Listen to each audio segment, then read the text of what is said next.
Assalamualaikum warahmatullahi wabarakatuh. Semoga kabar baik selalu menyertai kita. Di video pembelajaran kali ini, kita akan mempelajari perbedaan kalimat sanggahan dan kalimat penolakan. Kira-kira bagaimana perbedaan kedua kalimat tersebut?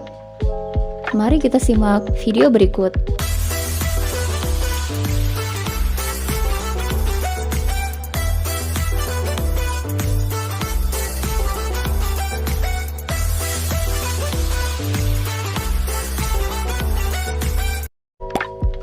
Perlu kita ketahui bahwa kalimat sanggahan dan kalimat penolakan merupakan dua di antara jenis-jenis kalimat selain kalimat imperatif, kalimat deklaratif, kalimat interrogatif, dan lain sebagainya.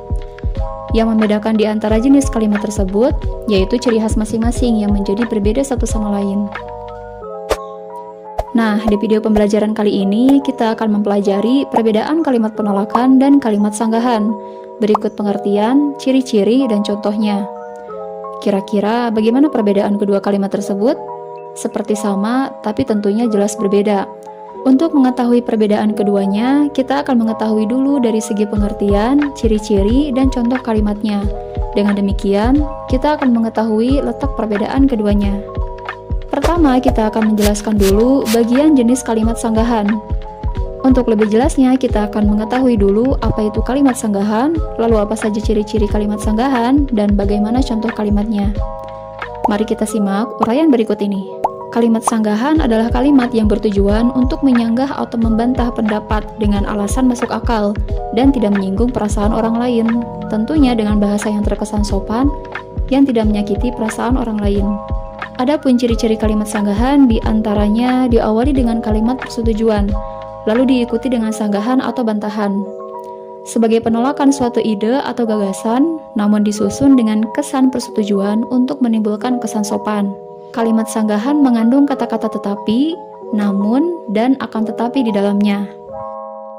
Adapun contoh-contoh kalimat sanggahan diantaranya berikut ini. Contoh kalimat pertama yaitu, saya sejalan dengan pemikiran mengenai pendapat adalah hak setiap orang. Akan tetapi, kita harus memperhatikan batasan-batasan yang berlaku. Pada kalimat tersebut terdapat kata sejalan sebagai awal kata persetujuan yang menandakan bahwa saya sebenarnya sependapat pada setiap hak orang. Lalu diikuti penolakan berupa kata akan tetapi yang menandakan penolakan terjadi karena kebebasan hak orang perlu memerhatikan batasan-batasannya. Selanjutnya, contoh kalimat kedua yaitu, bukannya saya tidak mau menurunkan ego. Akan tetapi, setiap orang di sini selalu memaksakan kehendak mereka masing-masing.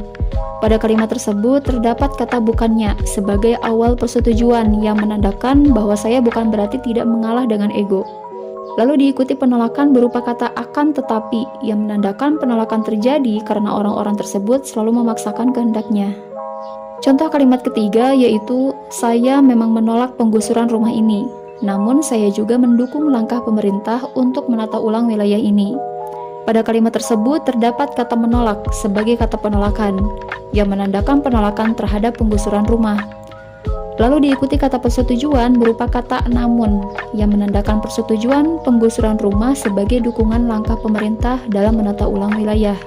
Contoh kalimat keempat yaitu, rangkuman materi yang diberikan Pak Dani memang sangat lengkap, tetapi justru membuat kami bingung untuk mempelajari mana yang lebih penting.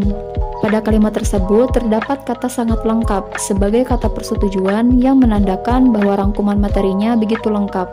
Lalu diikuti kata penolakan berupa kata tetapi, yang menandakan penolakan yaitu adanya rangkuman lengkap membuat bingung untuk memilih hal pentingnya. Nah, sampai di sini dapat dipahami ya apa itu kalimat sanggahan, apa saja ciri-cirinya, dan bagaimana contoh kalimatnya. Selanjutnya kita akan mempelajari kalimat penolakan. Untuk lebih jelasnya kita akan mengetahui dulu apa itu kalimat penolakan, lalu apa saja ciri-ciri kalimat penolakan, dan bagaimana contoh kalimatnya.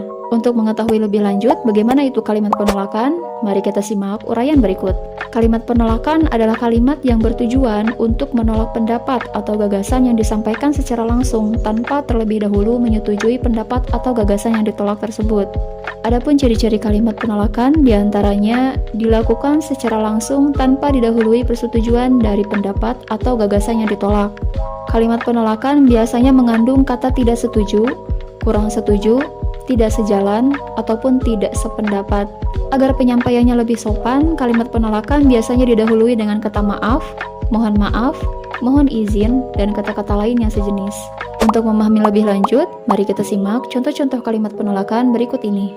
Contoh kalimat pertama yaitu, maaf, saya tidak setuju dengan apa yang diucapkan oleh saudara Adnan.